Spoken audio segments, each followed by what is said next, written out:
मकर संक्रांत म्हटलं की एक वाक्य हमखास आपल्या कानावर पडतं आणि आपण म्हणतो सुद्धा, "तिळगुळ घ्या, गोड गोड बोला." पण आपण कधी विचार केलाय का, की हे फक्त एक सणाचं फॉर्मल वाक्य आहे, की याच्यामागे काहीतरी खूप मोठं, खूप खोल दडलंय? चला तर मग, आज आपण याच साध्या सोप्या वाक्यात लपलेलं जीवनाचं तत्वज्ञान समजून घेऊया. म्हणजे हा फक्त एक रिवाज आहे का? की आपल्या पूर्वजांनी यात आयुष्य जगण्याचा एखादा महत्वाचा संदेश लपवून ठेवलाय? खरंच या एका वाक्यात अशी कोणती मानसशास्त्रीय आणि सामाजिक रहस्य असू शकतात?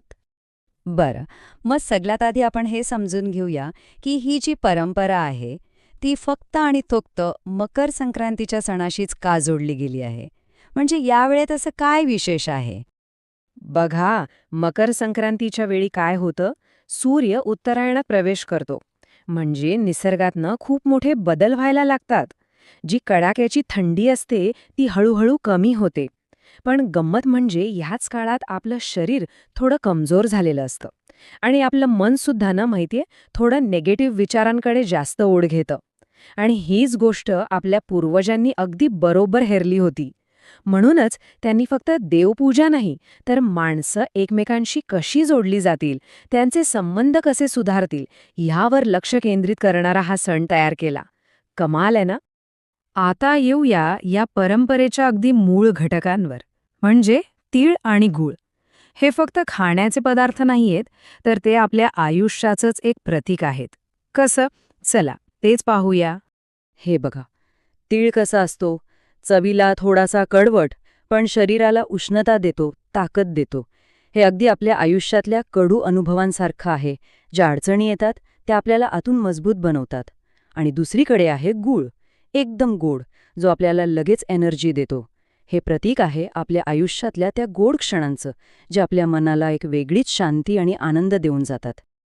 मग एक प्रश्न साहजिकच येतो की मग फक्त गोड गोळच का नाही द्यायचा, किंवा मग फक्त ताकद देणारे तिळच का नाही. नाही, या दोघांना एकत्र करण्यामागेच तर खरं तत्वज्ञान आहे.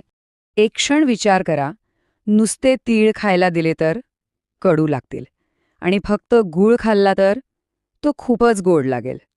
पण जेव्हा हे दोन्ही एकत्र येतात तेव्हा एक अशी चव तयार होते जी अगदी परफेक्ट बॅलन्स्ड असते. आणि आपलं आयुष्य तरी दुसरं काय आहे, बरोबर ना? इथे सुख आहे, दुःख आहे, यश आहे, अपयश आहे, गोड आठवणी आहेत आणि कडू अनुभवही आहेत. या सगळ्यांचीच तर ही एक गोळी आहे. म्हणून यातला सगळ्यात मोठा संदेश कोणता असेल तर तो आहे स्वीकाराचा, ॲक्सेप्टन्स. ही परंपरा आपल्याला हेच तर शिकवते की आयुष्यात जे काही येईल, चांगलं वाईट, ते सगळं स्वीकारून पुढे जात राहायचं. हेच तर आहे ते तिळगुळाचं मिश्रण. बरं, आतापर्यंत आपण तिळगुळ घ्याबद्दल बोललो. आता वळूया त्या वाक्याच्या दुसऱ्या भागाकडे, गोड बोला. याचा अर्थ काय आणि याचा त्या तिळगुळाशी काय संबंध आहे ते समजून घेऊया. आता गोड बोला म्हटल्यावर अनेकांना वाटतं की खोटं खोटं गोड गोड बोलायचं. पण तसं अजिबात नाहीये. याचा खरा अर्थ खूप खोल आहे. तो अर्थ असा आहे की बोलताना आपला अहंकार बाजूला ठेवा, मनात कुठलाही राग द्वेष न ठेवता बोला. आणि सगळ्यात महत्त्वाचं, जुने वाद, जुनी भांडणं विसरून नात्यांना एक नवी पॉझिटिव्ह सुरुवात करा. थोडक्यात काय, तर मागचं सगळं विसरून जाऊया आणि नव्याने सुरुवात करूया.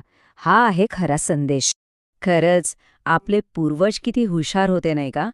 ते फक्त धार्मिक नव्हते, तर त्यांना माणसाचा स्वभाव, समाज कसा चालतो याचं खूप खोल ज्ञान होतं. आणि हेच ज्ञान त्यांनी इतक्या सुंदर पद्धतीने आपल्या सणांमध्ये गुंफलं आहे. यामागे एक सायकोलॉजिकल सिक्रेट सुद्धा आहे. ते खूप इंटरेस्टिंग आहे. बघा, संक्रांतीनंतर दिवस मोठा होतो, सूर्यप्रकाश वाढतो. यामुळे आपलं मन जास्त ॲक्टिव्ह आणि सेन्सिटिव्ह बनतं. आता अशा वेळी जर आपल्या मनात कटुता असेल, राग असेल, तर त्याचा आपल्या मानसिक आरोग्यावर खूप वाईट परिणाम होतो. म्हणूनच बरोबर याच काळात गोड बोलण्याची सवय लावण्यासाठी हा सण म्हणजे एक परफेक्ट संधी आहे. आणि याचं जे सामाजिक रहस्य आहे ते तर त्याहूनही सुंदर आहे. ही जी तिळगुळ वाटण्याची पद्धत आहे ना, ती समाजातले सगळे भेद, सगळे अडथळे तोडून टाकते. या दिवशी बघ, श्रीमंत, गरीब, मित्र, शत्रू, ओळखीचे, अनोळखी सगळे एकत्र येतात एकमेकांना तिळगुळ देतात आणि यातून जुनं वैर विसरण्याची एक संधी मिळते. यामुळे काय होतं, समाजात एकोपा वाढतो. हा सण खरं तर एक सोशल बॉन्डिंगचा सण आहे. तर मग जेव्हा आपण हे सगळे तुकडे एकत्र जोडतो, म्हणजे सणाची वेळ, तिळाचा कडूपणा, गुळाचा गोडवा, गोड बोलण्याचा अर्थ, तेव्हा एक गोष्ट अगदी स्पष्ट होते. तिळगुळ घ्या, गोड बोला, हे फक्त एक सणाचं वाक्य नाहीये. याच्यामागे एक पूर्ण जीवन जगण्याची दृष्टी आहे. हा फक्त काय खायचं याचा सल्ला नाहीये. आणि ही फक्त कसं बोलायचं याची शिकवण सुद्धा नाही. तर मग हे काय आहे? हा आहे जगण्याचा एक मंत्र. एक अशी शिकवण जी आपल्याला वैयक्तिक आणि सामाजिक दोन्ही पातळ्यांवर एक चांगलं आयुष्य कसं जगायचं हे शिकवते. एक गोष्ट कायम लक्षात ठेवली पाहिजे. आयुष्यात तिळासारखे कडू क्षण हे येणारच आहेत. ते आपण टाळू शकत नाही. पण जर त्यात आपण गुळासारखा गोडवा मिसळला तर तेच आयुष्य सुंदर आणि परिपूर्ण होऊ शकतं. म्हणूनच पुढच्या वेळी जेव्हा आपण तिळगुळ खाऊ तेव्हा फक्त एक पदार्थ म्हणून खाऊ नका. त्यामागचा हा खोल विचार आठवा आणि फक्त सण म्हणून नाही तर खऱ्या अर्थाने अगदी मनापासून गोड बोला. सर्वांना मकर संक्रांतीच्या खूप खूप शुभेच्छा. तिळगुळ घ्या, गोड गोड बोला. मित्रांनो, कथा आवडली असेल तर तुमचा अमूल्य लाईक आमच्यासाठी खूप महत्त्वाचा आहे. तुमचे विचार, तुमची भावना आणि पुढे कोणते रहस्य ऐकायला आवडेल हे कॉमेंटमध्ये नक्की सांगा. आणि रहस्यांच्या जगात दररोज काहीतरी नवं उलगडण्यासाठी द मिस्ट्री मराठीला सबस्क्राईब करून बेल आयकॉन दाबून ठेवा. कारण पुढचं रहस्य तुमची वाट पाहतंय.